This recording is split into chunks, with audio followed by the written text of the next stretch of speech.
अगर आप भी चाहते हैं अंशिका म्यूजिक के ऑडियो वीडियो सबसे पहले आप तक पहुंचे तो चैनल को सब्सक्राइब करके बेल आइकन दबाना न भूलें।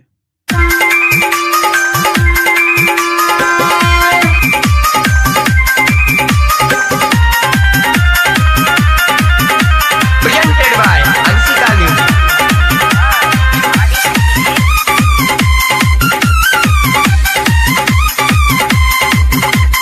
छठ घाट चहलाए हो बलम जी दौरा लेके ना।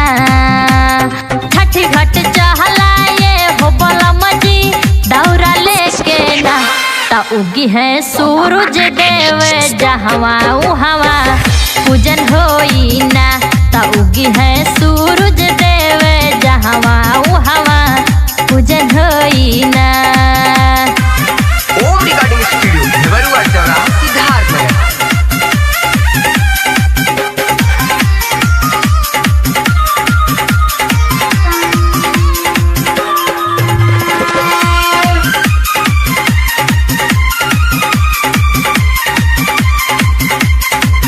पूजल जाई सूरज देव के उठ के भोर हरिया।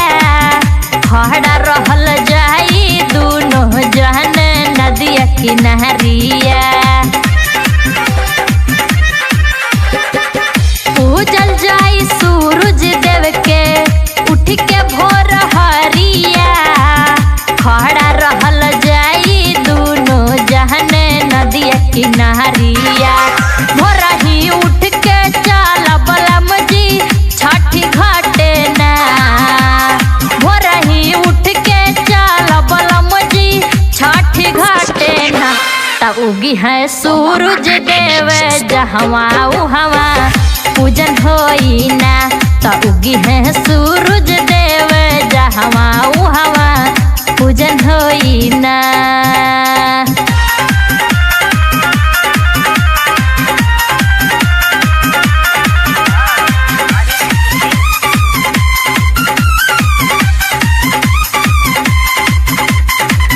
सुनी है बाबा सूरज देव हमनी पुकार हो। गोदिया में दी है खिले कहरिए गो डाल हो। सुनी है बाबा सूरज देव हमनी पुकार हो। गोदिया में दी है खिले कहरिए गो लाल हो। हो बलम जी चला उहवा मन्नत मांगना। ए हो बलम जी चला उहवा मन्नत मांगना।